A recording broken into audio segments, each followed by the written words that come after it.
छठ पूजा, जिसे सूर्य उपासना का महापर्व भी कहा जाता है, हमारे देश में श्रद्धा और आस्था का अद्भुत संगम है। लेकिन क्या आप जानते हैं इस पूजा की शुरुआत कब और कैसे हुई? कौन था जिसने सबसे पहले छठ का व्रत रखा? आइए महाभारत और रामायण काल से जुड़ी इन कथाओं पर नजर डालते हैं। अयोध्या और संपूर्ण उत्तर भारत में छठ पूजा की शुरुआत हो चुकी है। खासकर यूपी और बिहार में ये पर्व बड़े धूमधाम के साथ मनाया जाता है।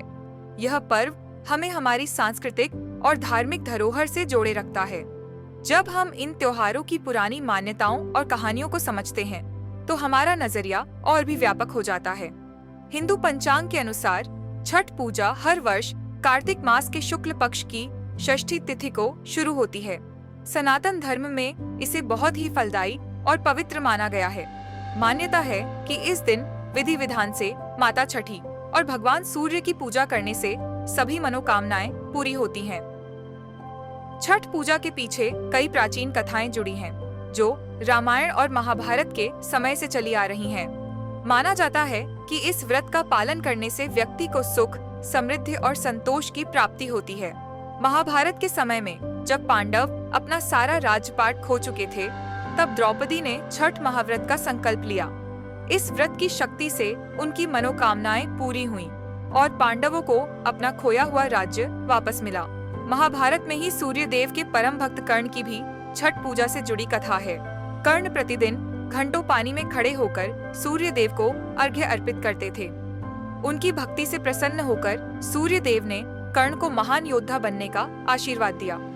वहीं रामायण के समय में सबसे पहला छठ व्रत माता सीता ने किया था। अयोध्या लौटने के बाद रावण वध के पाप से मुक्ति पाने के लिए उन्होंने आशी मुनियों की सलाह पर राजसूय यज्ञ करने का संकल्प लिया और इसी के तहत छठ पूजा का व्रत किया। इसी मान्यता के अनुसार आज भी लाखों श्रद्धालु भगवान सूर्य की आराधना करते हैं। इस प्रकार छठ पूजा का यह महापर्व न केवल सूर्य की उपासना का प्रतीक है, बल्कि यह श्रद्धालुओं के धैर्य, आस्था और संयम का पर्व भी है। यह पर्व हमें हमारी संस्कृति की गहराई से जोड़ता है और हमें याद दिलाता है कि हमारी परंपराएं किस तरह हमें जीवन का मार्ग दिखाती हैं। तो ये थी छठ पूजा से जुड़ी कुछ अद्भुत कथाएं। आशा करते हैं कि यह जानकारी आपके लिए खास रही होगी। इस छठ पूजा पर आइए हम सब मिलकर भगवान सूर्य से अपने जीवन में नई ऊर्जा और समृद्धि की कामना करें।